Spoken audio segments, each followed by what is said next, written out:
This podcast is a Tofop production. Head to tofop.com for more. The following episode of Tofop is rated MA for mature audiences. It may contain sexual references, time travel references, allegations of bin misconduct, and mild coarse language. Tofop advises that this episode is not suitable for anyone under the age of 15 or anyone who thinks a comedy conversation between two old mates sounds like a terrible idea for a show. Minors must be accompanied by a parent or guardian. This is John Deek speaking.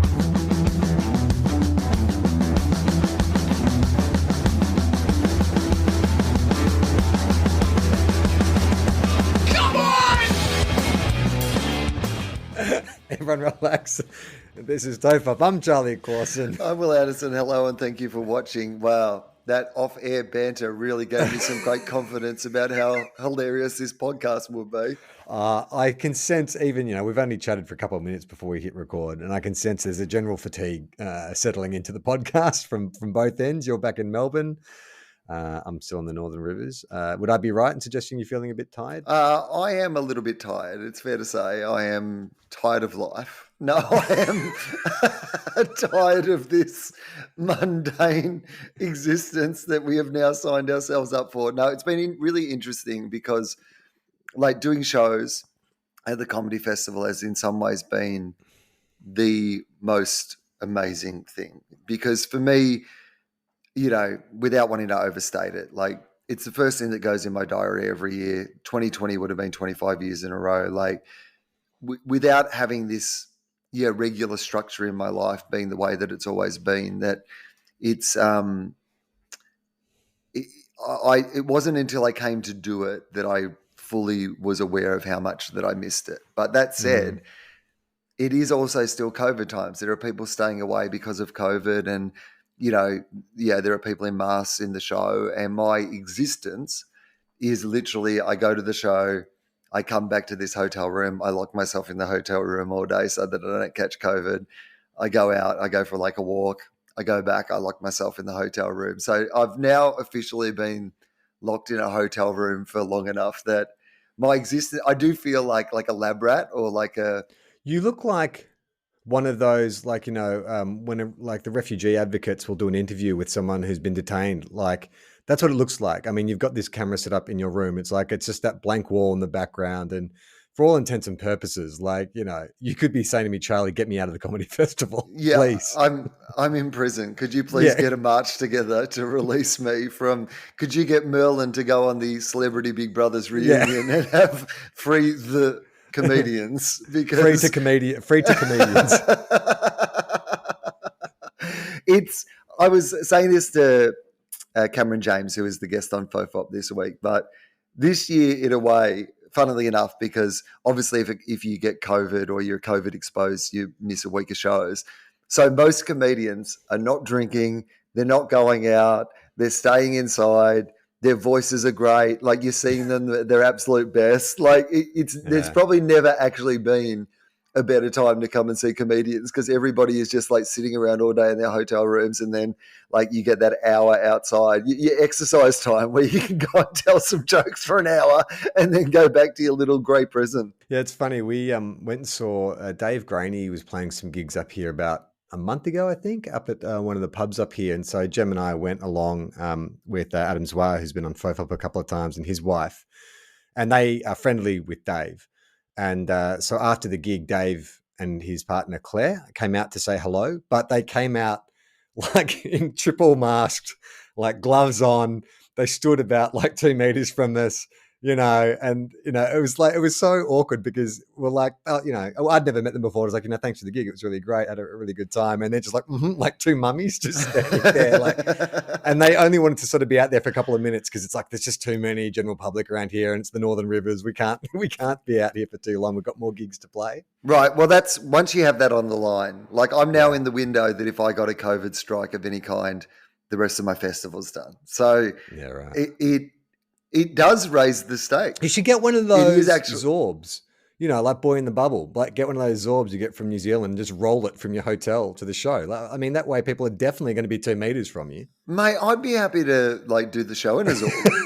If that Zorb technology is available, then I'm happy to like, I'll get in my Zorb, go for a bit of a roll around the city, you know, like that Ball of Wool did in that. I'm just like, you know what? You had a cotton wool ball doing it. You put it in ads all over the world. I can roll around in my Zorb. So I go down the street, I get a coffee. Stick some Zorb. flyers to the outside of your Zorb so they're just like flying off as you're rolling. Oh, yeah, it's like promotion. Yeah, exactly. Yeah, so basically I'm just going for a walk and doing some promo in my Zorb. Like, obviously I have to leave a bit of a gap between the posters so I can see up my Zorb to get around. But then, I do a little roll around town in my Zorb, maybe go down to the gardens or something down by the Yarra. I could even float in my Zorb, couldn't I?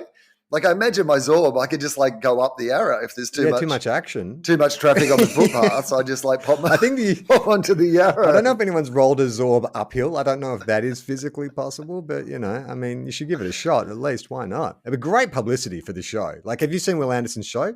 Will Anderson, he's the guy been rolling around Melbourne the last 3 weeks in an inflatable ball. Yeah, that one. Yeah.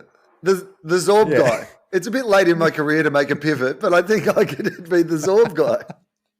You know, I really like him now that he's in his Zorb. He just feels comfortable in his Zorb. Yeah. Well, you would be, and you wouldn't worry about hecklers, would you? There's no worries about like Will Smith taking offense to any of your jokes. The ultimate defense. Like that. I'll be hosting the Oscars next year because I'm the only comedian that can be fully protected. He only performs in a Zorb. It would be fairly undignified, though, that he slaps your Zorb and you just roll off stage into the orchestra pit. Yeah, that's right. He comes up, gives me the full whack, and my Zorb hasn't been anchored properly. I haven't put out my little Zorb anchor. And I just roll like really slowly into the orchestra pit. It's just like nothing I can do about it. You just get stuck in the tuba.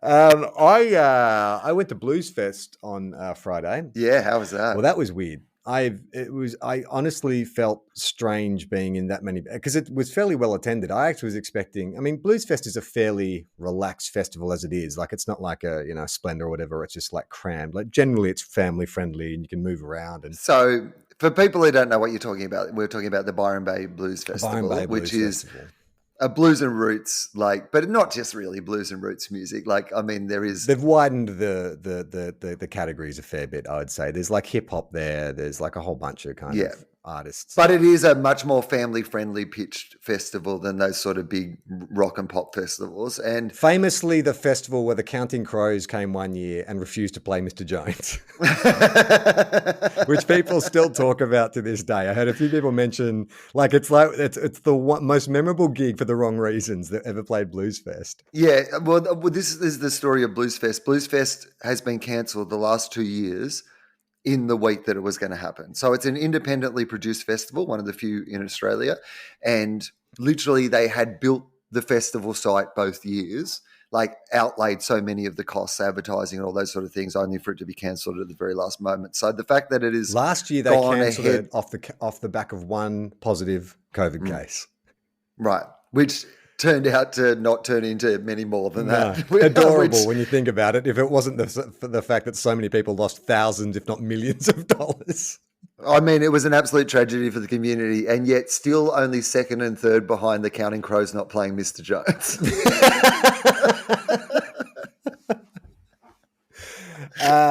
So it was actually pretty well attended, and I think obviously people are just so desperate for something. Like, there was a whole mix, young people who I wouldn't expect to see at Blues Fest there, like, you know, and like kids, teenage boys and girls just desperate to get nude, like just shirtless guys. It was fairly chilly on Friday night, like 16 degrees, but the dudes were still shirtless and the girls are still running around in their bra tops. It's like, you were determined to have a festival experience regardless, whatever the lineup was going to be, whatever the weather conditions were going to be. It's like you got your pasties, you're ready just to go and have a festival experience, which, by the way, have you noticed, and this is going to make us sound old for the millionth time on the show, but the 90s are so back, like in terms of fashion. Like, there are young people like in their late teens, early 20s who, I swear to God, I'm like having flashbacks. It's like, you look like the guys I went to uni with. Like, there was a girl the other day who looked like she was out of the Matrix. Like the way she had her hair braided and the little glasses, and she was wearing a mesh top. It was like the most 90s goth, like industrial techno look I've ever seen. It's like, it's back, baby. I mean, does that mean we're hip again? Because that was our era, the 90s? Well, I was just thinking that, and I was kind of thinking in my timeline, is there a chance that I could be like recaptured as sort of like a 90s icon, like, ironically recaptured by the next generation? And yeah, like a David Hasselhoff kind of thing, or I think unfortunately I'm more early 2000s, because I started Triple J in 2000, and then like Glasshouse comes after that. So if there's ever going to be some sort of like Will Anderson nostalgia, you and Sum 41 get on the same bill. Yeah, exactly. So it's definitely going to be early 2000s. So I've got to wait for the early 2000s to become cool again. But yes, our fashion and our taste in things is very much back. Yeah, it's very much back. And so, because the lineup this year for Blues obviously is 100%, or I'm pretty sure 100% Australian. Obviously, they just didn't want to take the risk of booking international gigs. So Friday night was like... And we say 100% Australian, and we mean that because Crowded House played, and they are 100% Australian, as we've always said in Australia. We've always said. But Friday night was like my teens all over again, because the two headline acts were Hoodoo Gurus and Midnight Oil. Yeah. And I think we've done many episodes on the Hoodoo Gurus. Like, we both love But how the were Gurus. they? Like, how did they play? Fantastic. Like, really, really good. A friend of mine knows them, and she said afterwards that they were a bit like deflated. They didn't think they'd had a very good gig. They weren't happy with the sound mix and stuff. But I thought they sounded great. Like, they've just got so many hits. Like, that's the thing about the Hoodoo Gurus. But seeing them now too, like the last time I saw them was when you did that, you did a benefit for, the Bondi Pavilion. It was the Bondi Pavilion benefit in the Hoodoo Gurus play. Yeah, they did a very casual kind of like, 5 songs. This was a proper like 1 hour show. And I was with our mate VK, and we were both saying, like, if you closed your eyes, like, they are just the most like, the biggest party band, and they just sound like so rock and roll, and they're so great. But then you open your eyes and you look at them, and it's just, they look like a bunch of accountants. Like, especially Dave.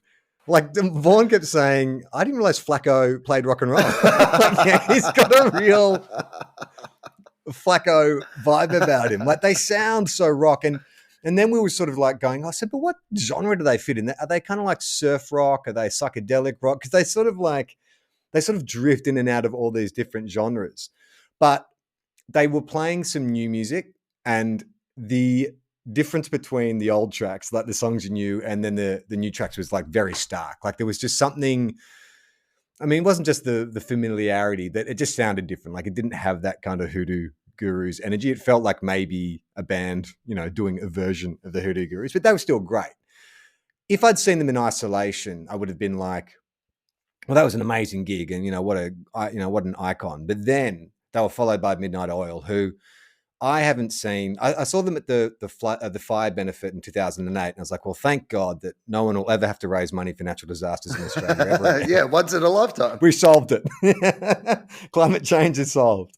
And then prior to that, I remember seeing them on it was probably the Blue Sky Mine tour in like 91, 92 when I was like 13. My brother got me tickets to see them. So I was like, oh yeah, Midnight Oil. This is, I wanted to see them more as a legacy kind of piece than like any kind of, but holy fuck.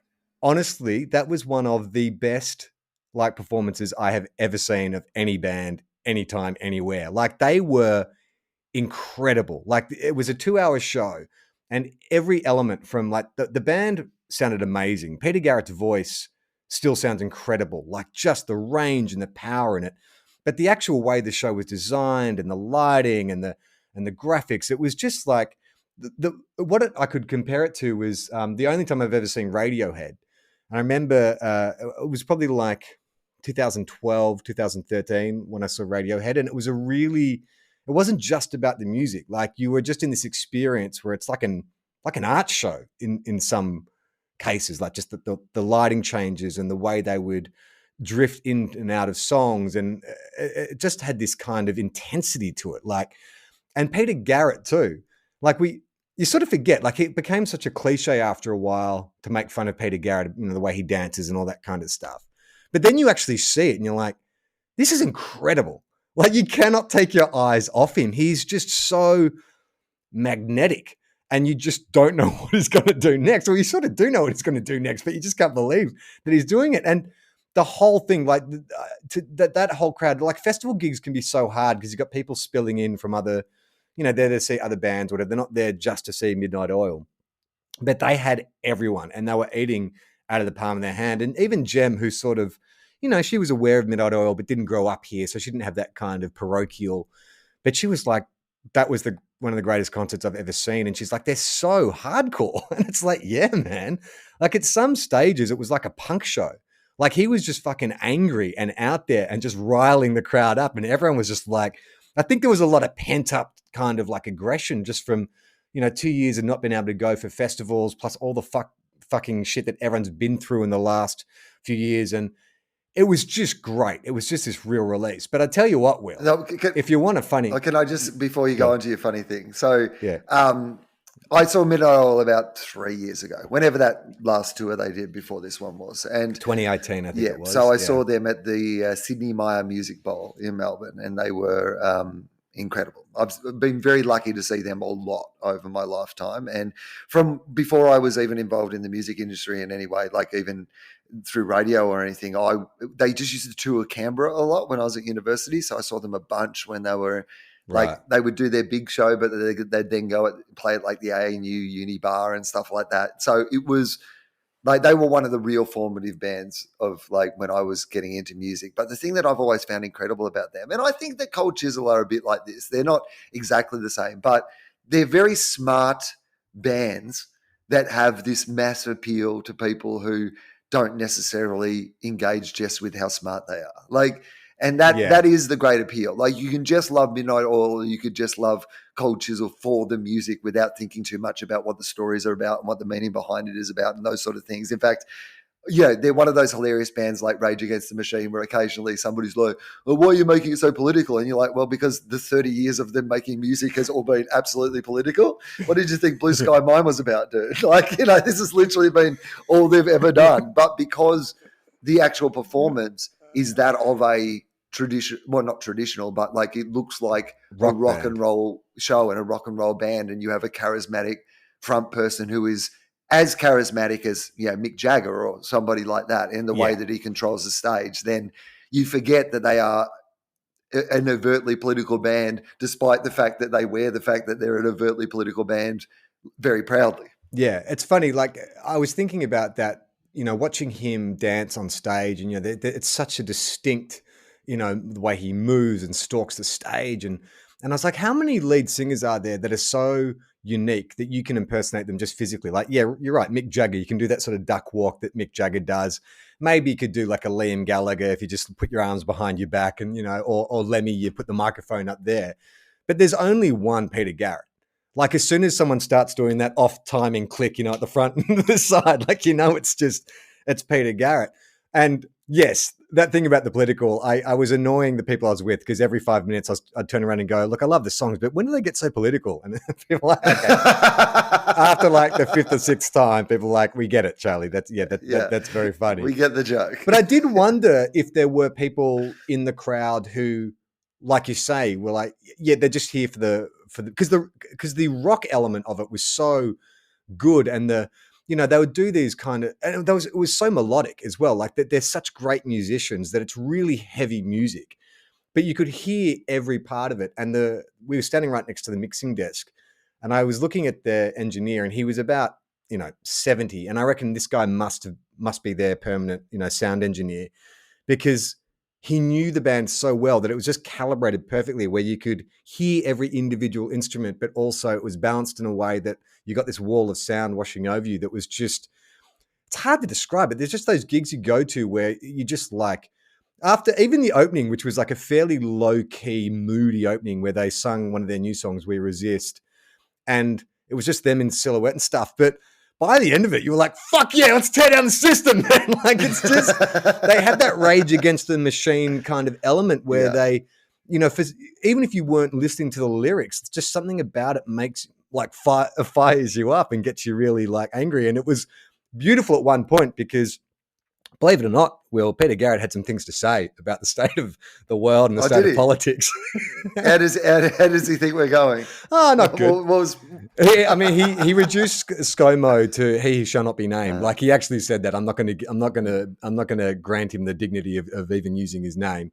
But at one point, because like, is there any chance he was talking about Voldemort? Yeah, and you just misunderstood. Yeah, well, the podcast Mark could tell us he was going on and on about he shall not be named. But he did this great little he tricked the audience because he was getting them more and more fired up by this laundry list of things that the current government has fucked up, and the way they've been awarding welfare and stuff, and favoring certain seats to other seats, and he's been doing this and that, and then he started going on about cognitive bias, and he's like, that's when you just accept information. So you've got climate scientists saying this, and this is the data, and this is a fact. It's incontrovertible. But then you've got people with cognitive bias who are just refusing to do that and giving money to mining companies. And the crowd's like, fuck yeah, fuck ScoMo, fuck Mo. And he's gone, it's just like the anti-vaxxers and Mullumbimby. No, and then you just see the audience go, wait, fuck, no, that's us, shit. Yes. It was brilliant. It was so good. It was so good the way he got it in there. And then you sort of had you saw the fist up, then the fist sort of came down again. And it's like, oh no, what do we do? He's making a good point, but he's also making a point about us. I mean, but he's got you by then. That's what I love. Is he's like, you've cheered already about the last thing. Yeah. You've gone early. You could have hold your applause until the end. So it was awesome. The one misstep was he started doing. He does great banter, Peter Garrett. And by the way, has anyone ever thought of? Has there been like a Pixar movie set in a supermarket or something that's all about the secret life of vegetables, and there's a rock band called, I don't know, Midnight Olive Oil, and the lead singer is Peter Carrot? Oh, great. Good stuff. This is all good stuff. Has that been done? Because if it hasn't, let's do that. Let's do an animated kids film, and there's a band called Midnight Olive Oil, and the lead singer is Peter Carrot. And he's just a really tall, bald carrot who's always like complaining about the state of the supermarket, and the fruit get too much while the vegetables are left with the scraps. Now, there is I'm looking here. I Googled Peter Carrot, and the first thing that's come up is Peter Carrot Top. So we might have two new characters. A combination of Peter Garrett, Peter Rabbit, and Carrot Top. But apparently, Carrot Top, Peter Carrot Top. There is a series of books called Peter Carrot. The beginning, the first book in the Peter Carrot Tales, and it doesn't seem to have anything to do with Midnight Olive Oil. No, Midnight Olive Oil. So do you reckon we can copyright that? I'm going to Google Midnight Olive Oil and see what comes up. And I think if we get away with this one, we might be right. No, there's no, we're fine. I think we're fine. We can definitely do that. All right, awesome. Midnight Olive Oil with their lead singer Peter Carrot. So the one misstep that Peter Carrot made with his banter was he started talking about, so we're back on the road now, and this is our farewell tour. Oh, and by the way, I wasn't aware of this. So they're wrapping up. This is the last tour that they're going on. I'm pretty sure they mean it. I don't think it's like a John Farnham kind of thing.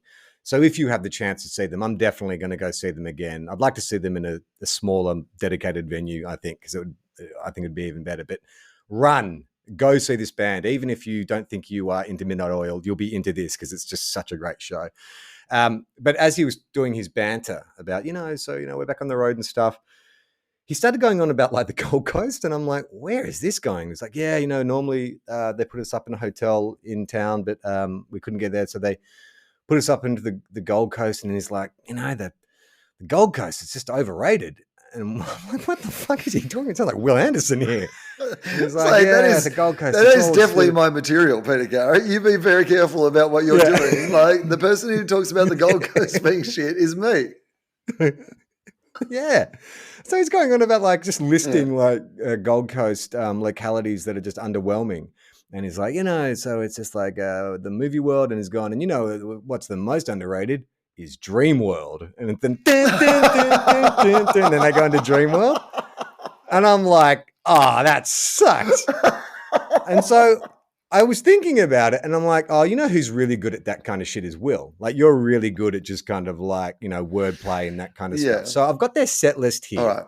So let's just pretend you're Peter Oh, Garrett. so I have to do a little preamble to introduce the song. Yeah, I'm going to give you the songs. Okay, great. So you've got a little earpiece in, so you're on stage in front of everyone, and you've forgotten the order of the set list. So I'm just going to feed you the names of the songs, and you've got to do it as one continuous conversation. Okay, yeah, sure. Let's pretend that the songs. Yeah.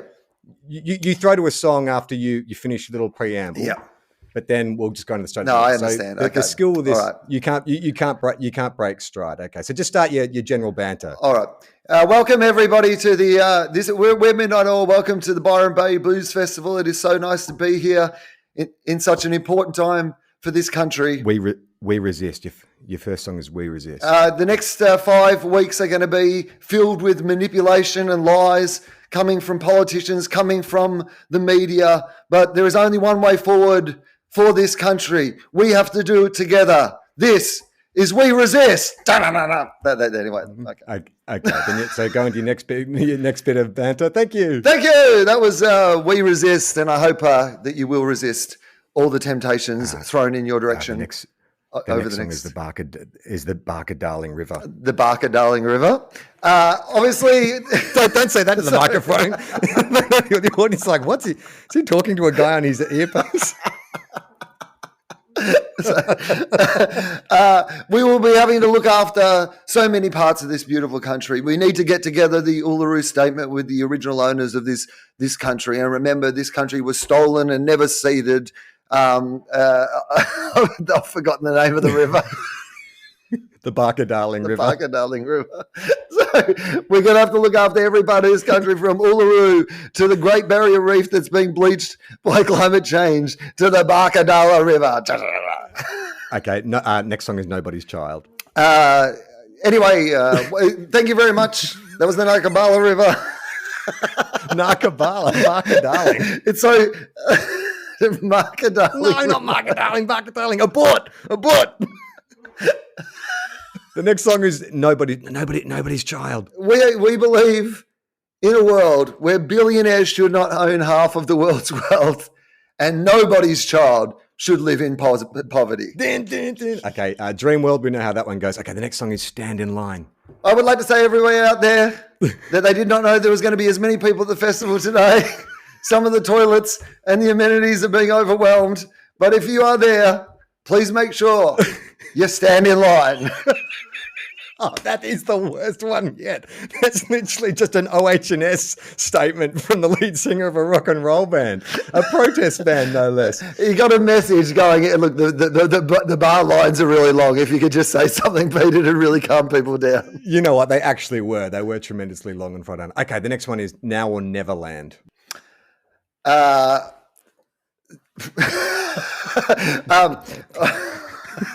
This is Now or Never Land. The rest of the band is just staring at you. Okay, what about I Don't Want to Be the One? We realise that the odds are tonight that 1 in 5 people are going to get COVID, and we're a 5-piece band, so one of us is going to get COVID, and I don't want to be the one. All right, next song is My Country. Okay. We're an Australian band. We've always been an Australian band. This is not your country. This is not my country. But this is my country. Yeah. Nice. Beautiful. Okay. US forces. There's been a lot of talk about floods in this area recently, but obviously what you need right now is government submarines that are being supplied by the US forces. And Kosciuszko. Here is a list of my favorite mountains. Everest, Kosciuszko. This is Kosciuszko. All right, let's skip a couple. How about Dead Heart? The Dead Heart. The Dead Heart. Okay.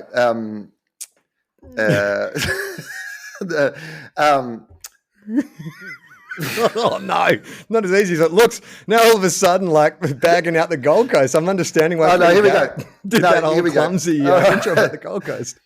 Great Australian left us recently. He was the greatest cricketer this country has ever produced. He wore the number 23 on his back. There were crowds that stood and awed at what he did.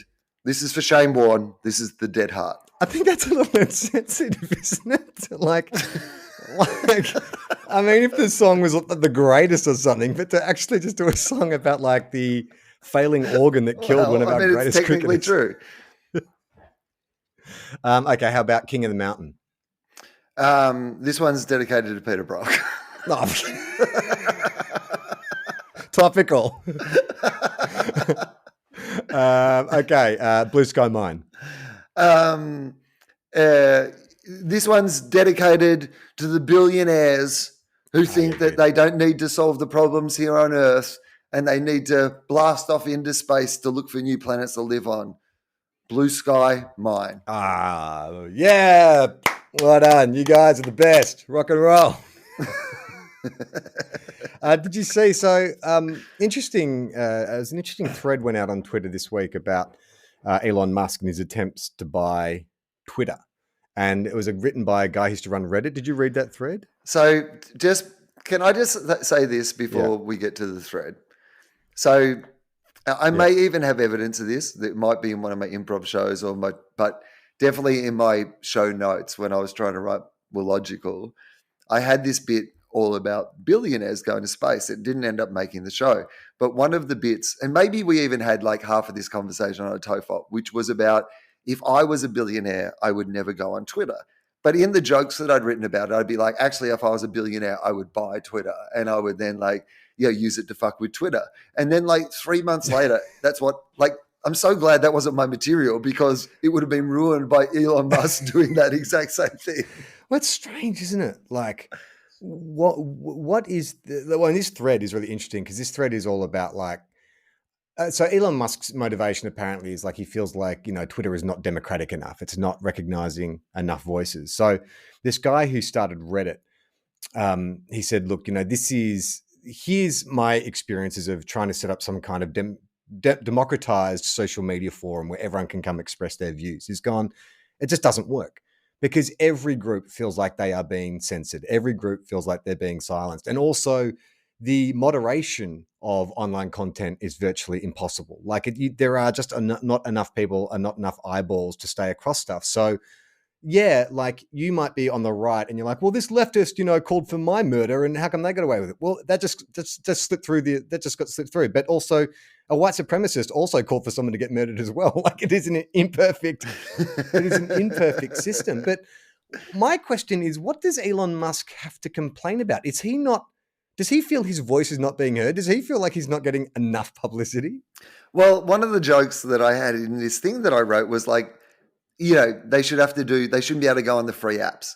Like if you want the public to know your opinion when you're a billionaire, you should have to do what people traditionally did and buy a newspaper, buy a media company. That's what billionaires normally do to get it out there. So I guess that is actually just the equivalent of what he's doing. He's doing something that has been done by billionaires throughout the ages, which is we need to control the media because if we control the media, we control the narrative around the fact that like Elon Musk owns a disproportionate amount of wealth. Like that is regardless of any good that he brings to the world, there is no way that the world benefits from somebody disproportionately having that much wealth. And the best way for him to control that conversation is to control the conversation. Yeah. But every time, like, couldn't he just start his own, like to start Musk chat or something like that, where people can just go, like for billionaires? I mean, that sounds gross. It does sound disgusting. But there's like dating agencies for wealthy people, so you're talking like are we talking like sugar daddy arrangements? Yeah, but like so rich people can go on and converse about being super wealthy first world problems without being shamed by the wider public, because that's what it feels like he's rebelling against. He wants to protect his business interests and stuff, but I also think there's an element of him which is like, I don't like the fact that people call me like a scumbag and that, I'm wasting my money when I could be donating to better cause. I want to hang out with other people who are also like me, who just like spending their money on kind of like things that make them happy. Nobody's like you. You have more than everybody else in the world. There is nobody else like you. You can't like have a peer. Like, I mean, Elon Musk is now even disproportionately wealthy compared to Jeff Bezos. Like, there are Elon Musk problems that Bezos doesn't face. Like, they can't even have a chat backstage about like what it's like to be disproportionately wealthy. So, but you shouldn't need. It's sad to me that, like, I mean, this is a reflection that why we shouldn't be giving these people all this fucking money, because they're not geniuses. They're not, these absolute. I mean, they can have moments of genius, but they are not so more disproportionately talented than the next person that they should have so much more than the next person. Yeah, well, especially too when a lot of it's inherited wealth as well. Like, if it had been Elon down the mines or whatever, his family got their money, whatever shady shit in South Africa that they were doing to amass their fortune. Like, even if his grandfather had been the one, but I doubt his grandfather was the one actually pulling the diamonds from the stones. Like, it's very... No, it wasn't. It's very... Yeah, we had the one ethical South African diamond mine. I mean, it does feel like that is where the disconnect happened. And it's also to this American thing as well of... Like they had this kind of hero worship where it's like, Australians, we love tearing down a hero. Like, we're suspicious of people who elevate themselves above others. Where in America, it's a culture that kind of like celebrates, the rags to riches story and anyone can become president and blah, blah, blah. And so, when that wealth just becomes evidence of your skill or evidence of your work ethic or whatever, when so often it is just a case of it's evidence that you were born. You were born with the right surname. Right. And the fact that, like, I think in Australia there is more of a connection between, like, if you got wealthy or successful for doing something is more admired than, like, that idea in America where if you're just rich, people almost are like, how you got to be rich is really very much a secondary question. Like, the cool thing is that you're rich.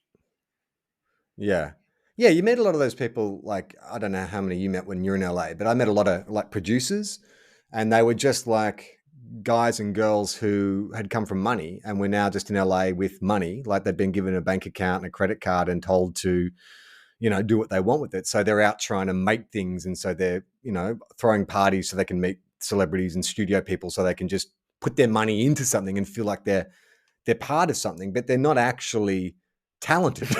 Like, they have the ability to fund talent and to attract talent, but they don't necessarily have the talent themselves. But that is kind of like a career path for super wealthy. Like, in Australia, we don't really have enough of an industry for super wealthy people to kind of like take that risk. Like, it's very hard to raise private finance for music festivals, film production, all that kind of stuff in Australia. Whereas in America, there is a lot of that independent financing because people just want to meet Julia Roberts. It's kind of a...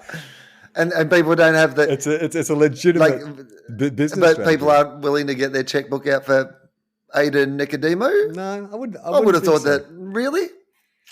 I would have thought there'd be like at least some...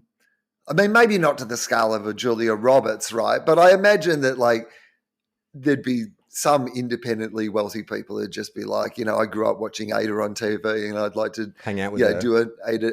I'd like to hang out with Ada, so I'm going to put together an Ada project. Yeah, you know what? There probably is. I know when Gemma was attached to a project a couple of years ago in America, like an independent film, and when she got the script, she was like, it's okay. It needs some work, maybe with like if we do another couple passes. And the manager who bought the script said, the one caveat is the girl who wrote this script, she has to be in it.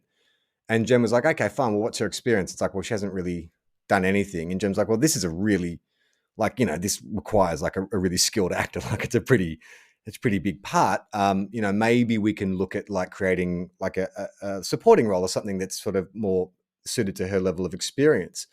And then the more that they got through the development, the more that like Jem started to realize that this girl actually hadn't done anything and possibly hadn't even written this script.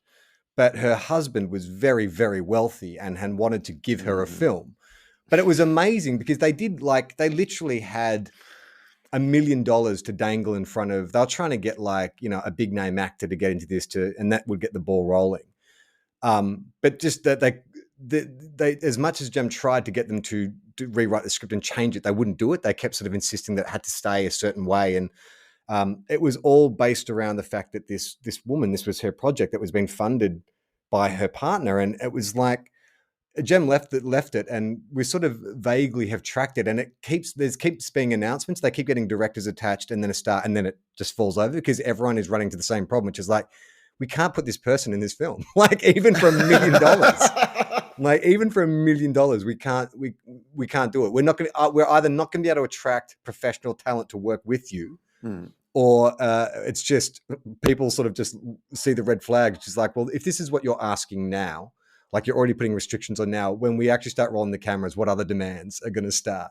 You know, and agents and managers, that's their job, is to keep their clients separated from that kind of quagmire. Yeah, it's incredible, isn't it? That sort of super wealth. So what does that mean for Elon Musk? I think Elon Musk he's at the point where he's so wealthy that he's like, if I want to buy Twitter, I should just buy Twitter. And I think that there's some business, obviously, opportunities for him in buying Twitter. Like there's no real downside to him buying Twitter because he can control narratives. He can use it to continue to manipulate the stock market like he tends to do and all these sort of things. So I imagine for him, and there's probably an opportunity for him to like rebrand it a little bit more in a free speech sense. It seems to be what he would like to do. It annoys me. I use Twitter a lot. I'd say that's my social media du jour. That's the one I enjoy the most, the one that I check the most. And it's so kind of like cliche for people who come on and go like, I fucking hate this website and it's a fucking dumpster fire and blah, blah, blah, blah. But they're always fucking on it. They're always on it to tell you how much they fucking hate it. And it's like, I accept the fact, I understand it's annoying and it's distracting and social media is ruining our brains. But it's kind of like, I know that if I have a few beers, that's not the best thing for me. If I have a lot of beers, that's even worse for me. So I have accepted the fact that I'm going to do this thing that is not great for my health, but it improves my life in other ways. It gives me a point of distraction. It enables me to promote our podcast, all this kind of stuff.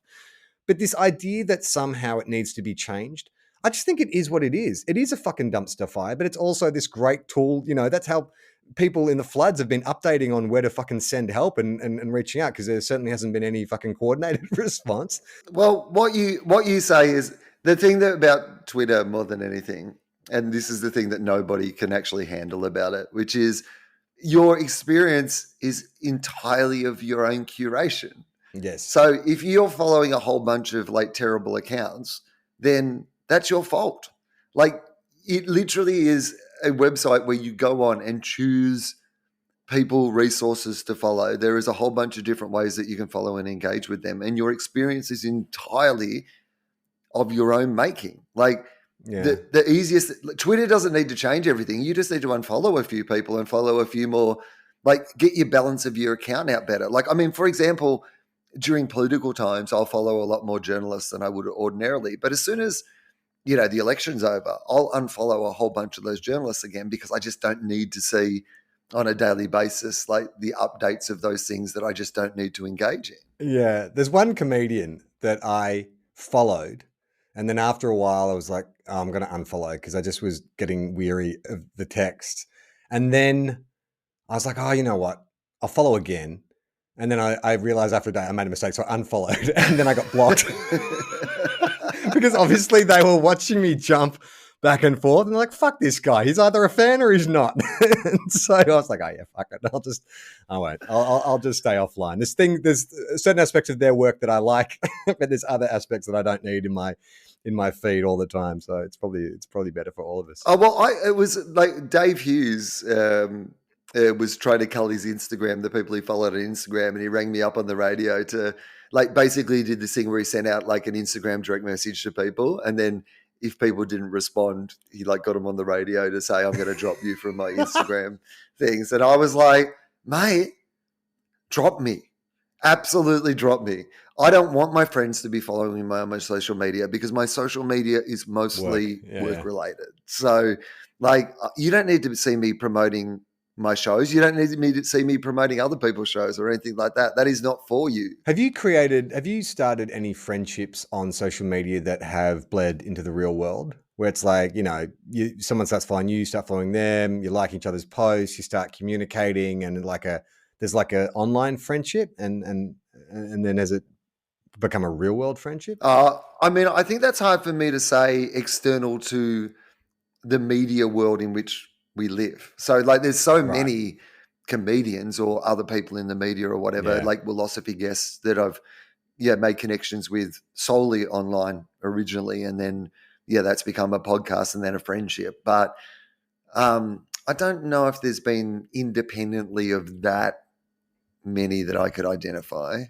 Mate, you know what? There's a few that like where social media has been pretty, like, I mean, someone like Craig Coombs, for example, if it hadn't been for social media, like we wouldn't have the opportunity to have the bond and friendship that we have. Like a lot of that has been conducted through, I mean, we text each other now, but we still communicate a fair amount of the time through social media. Yeah, there's a couple. There's a few people lately who I only know through social media, through their social media accounts. And then we've been messaging and stuff. And one of them was like, hey man, well, next time you're in town, hit me up and we'll grab a bite to eat or something to drink. And I'm like, I don't know. I don't know about that. Like I've enjoyed the separation, and I'm just like, I don't know if I want to take that next step. I don't know if this is a real, I mean, I'm hard to, I don't make new friends really anyway, even in real life, like person to person, I'm a pretty hard nut to crack. And so the idea of them like having to get over the hump, like I think if you do invite someone onto a podcast or something, that's still like another distance away, like especially now that we're doing it via Zoom. Like even before Zoom we were doing it in person, it was still a bit of a risk to get in the room with that person. But now, fuck yeah, I'll just like hit someone up and say, hey, would you like to do my show? And we can just do it like this, and it's absolutely fine. But I'm like, I don't know, man. Like I just don't, I feel like, dating apps didn't exist when I was single, and it's the same thing of if suddenly I was single and I wanted to meet someone again, would I use a dating app? Because my brain isn't wired to connect those two worlds. And I have met people in real life that have only known online and been kind of like underwhelmed by their real personalities. I'm like, I really like the way you write, or I really like the things you post, but you as a person, I don't think we're gonna be friends. Well, I'm not a big poster. Like I was obviously early in the days of social media. Like I used to use it a lot, but I haven't used it in an active way really for. You're a big retweeter. Yeah. Like, but it takes a lot for me to actually, contribute something to the conversation. Because so often particularly in the last couple of years, you've seen people have complete meltdowns, and just like the debate engagement online is just at such ferocious levels on all sides that it doesn't feel like a healthy place. And the few times when I've like, you get caught at that moment where you bite back or you respond to something, there is not one of those that I've walked away from and gone, well, that was a good use of my time. I feel heaps better that I engaged in that.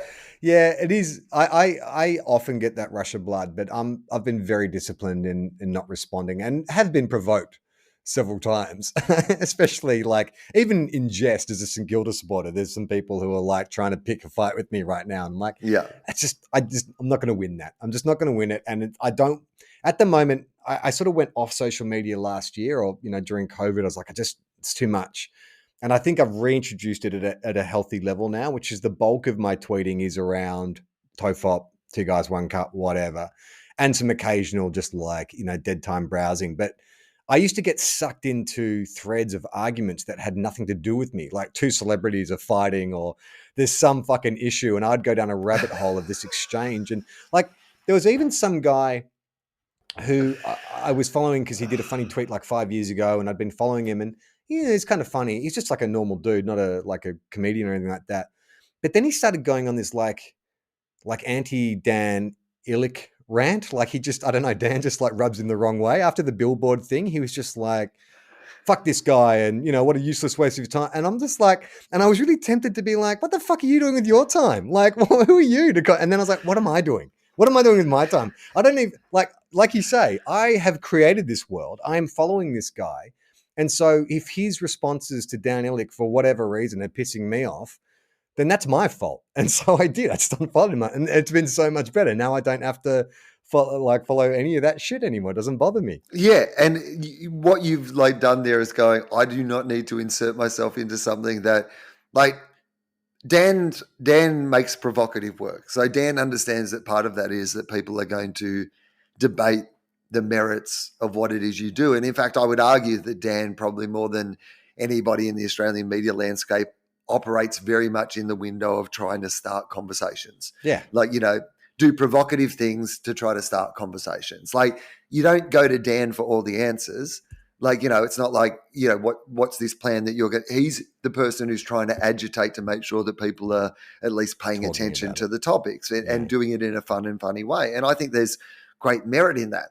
If there are other people who want to argue that that's self-serving or doesn't do enough or any of these sort of things, then I think Dan knows that's part of the debate, that he's almost, the reason that other people don't do that is they know that when you do something like that, it comes with those criticisms that, it's all about you, or it's like, it's really about you getting a Tonight Show rather than you caring about the issues or any of those sort of things. Dan has the courage to know that those criticisms were going to come and be like, I'm going to do it anyway, even though I will get these sort of criticisms, which I greatly admire. But he doesn't need you or I to defend him and weigh in on that. Like, he is absolutely fine without us, getting involved in that debate. And it's also that thing too of, that classic sort of Twitter trope where it's like, you could say the most beautiful, innocuous statement about, I saw my child laugh for the first time today, it made me so happy. And then someone would be like, fuck you, some people can't have children. Some people don't have the power of speech. So delete this right now. Yeah. Some people can't laugh. Exactly. What do you think about the people who can't laugh? You mean listeners to TOEFOP? Is that how you're describing? No, they won't laugh, not can't laugh. Let's get to the mailbag before we say goodbye. Actually, before we get to the mailbag, let's let people know about our Patreon. Patreon.com/TOEFOP. Still the best way to support our show. We had our sponsors' revenue statement come in for the last 3 months. Fair to say it was very scant. In fact, I was like, hang on, is this for the last 3 months or for one episode? Because this is not a lot. So the best way to support our show is still through Patreon. And so we do our best to put a lot of bonus content up there. We just put a brand new bonus episode up a few days ago. So we'll do those every fortnightly when possible. And we do full videos of the show. So if you want to sit with us for the full hour of TOEFOP, you can do that at patreon.com. Plus, we've got all our exclusive James Fosdyke artwork there. We've got Everyone Relax. We've got Quantum Cop, a bunch of behind the scenes photos, some really good stuff. You could spend hours going through the Patreon for some bonus TOEFOP content. And if you want to sign up at the top tier, there's a prize. We offer an autographed tour poster from one of our Melbourne Comedy Festival shows, signed by Will and I, authenticated. I mean, I don't know how we can prove the authentication, but just trust us. We were there. We signed them. And so if you sign up at the $20 level, even if it's only for a month, you just want to support us by giving us $20 for 1 month and then switch down to a lower amount, we're totally fine with that. We'll send you a poster. And then if you send us a message via Patreon that we read out on our bonus episode, you could also get a fridge magnet. So Will, why wouldn't you support our Patreon? I mean, why wouldn't you? And please do, because we have no other sponsors. We have no others. It was really shocking. It was really shocking. Okay, let's get to this mail. Actually, before we do that, why don't you promote your shows? Well, I'll bring up the mailbag. Oh, yeah. Okay. So Willogical is the name of my touring show. So I've got a week to go in Melbourne. So I'd love you to come out and see the show. I'm actually super proud of it. It feels very much like a show now, and it's got the tone and vibe of what I was going for. So I've done enough shows now that it feels a bit more natural and fun. So please come and see that. And then on the final night of the festival, I do What You Talking About, Will, my improvised stand-up show. Then the first weekend of May, I am at the Enmore doing Willogical, and then on the Sunday night doing What You're Talking About, Will. And then at the election weekend, I will be in Brisbane. So 2 nights of Willogical, and then one of the nights of Willogical is on election night. So that might be a fun night to come and share whatever happens in that room on the Saturday night. And then on the Sunday, I will be doing my improvised show, What You're Talking About, Will. In fact, I'm doing 2 of them in a row, 2 different shows. And I imagine that I'll probably talk about what happened in the election. Also, you can listen to our AFL podcast or AFL adjacent podcast, 2 Guys, 1 Cup, which is on the Listener app. In fact, if you want to support this show in a way that is not financial, that only requires you to sign up to an app. That would be the best way to do it, because obviously listener, they have advertising. So the more listeners we get on the show, the better it is for us. And that means we can continue to get paid, which means we can continue to do the show. So it all feeds back to us. Yeah, technically, even if you don't listen to the AFL show, but you want to contribute to TOFOP without... They have to do it. There is a very complex algorithm. Like, even if you don't have to listen to it, but just go to Two Guys One Cup. No, that's what I was about to say. Like, so every week, rather than donating money, if you could just go to the listener app, push play on the episode, you can leave your phone in the other room. Right. You don't have to listen to it all. You can turn it right down, just play it the whole way through. And that's good for us. That's fine. That makes us, the algorithm will tell our bosses that we're doing a good job. So that's the best way to support us if you can't do it financially. All right. We've had a huge spike in people playing the show under a pillow in their bedrooms. We're running out of time, so let's just do one letter. This is from Roy. Yep. Short time listener, first time caller. You can read as much of my name as you want. Just bear in mind that if you Google it, I am not the Sheriff of Nottingham. Okay. Well, do you know what the Sheriff of Nottingham's real name is? I didn't know this. Do you want to, Roy. Yes. And his surname? Well, you're just Googling it now, are you? Cheat. No, Roy Nottingham. No. Greensmith. I did not know the Sheriff of Nottingham had a name, but there you go. He's Roy Greensmith. I've been listening since my wife told me to listen to an episode where our daughter is mentioned. Oh, goodness. Oh. Unfortunately, that episode lacked any advice on how to listen to the podcast, and so I did my usual of starting from episode 1 and listening through the whole thing. That was sometime during the pandemic, and I've just caught up to present day, so I thought I'd contact you about a major development while I wait for the next episode. How excited are you guys for the new Hey Hey It's Saturday special, which I assume will have aired by the time you get to this mail? Love the pod. Been a long-time fan of Will's work, although Charlie is my favorite, as he reminds me of my best mate, Roy. Thanks, mate.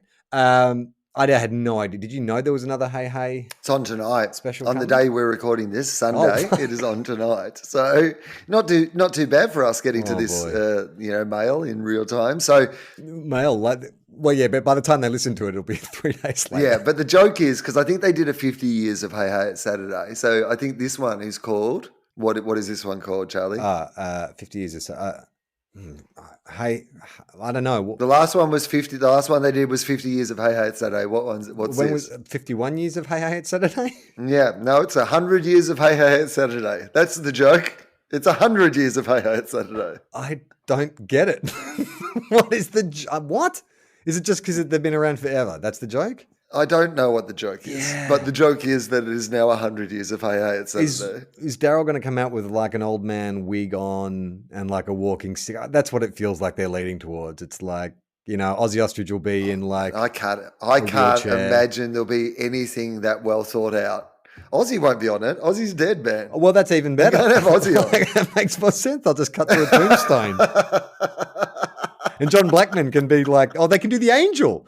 The angel can be like, I'm up in heaven and Ozzy's up here. Molly's gay.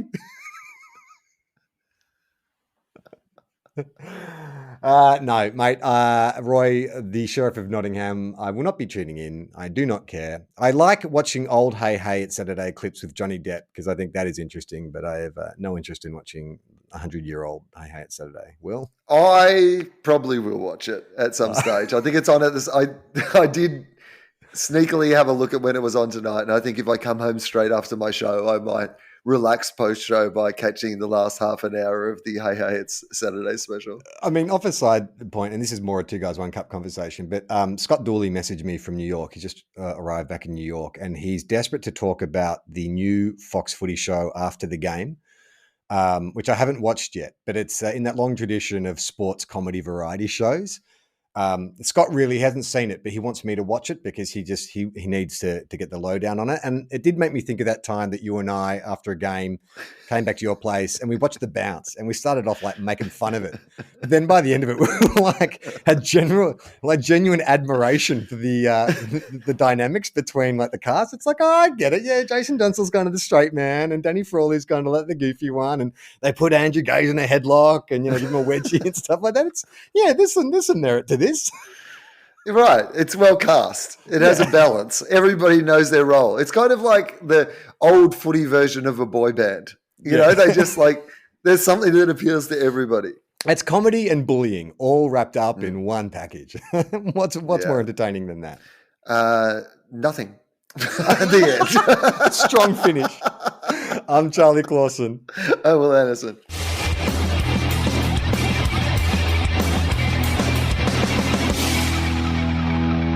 How long? Not long. Everyone relax.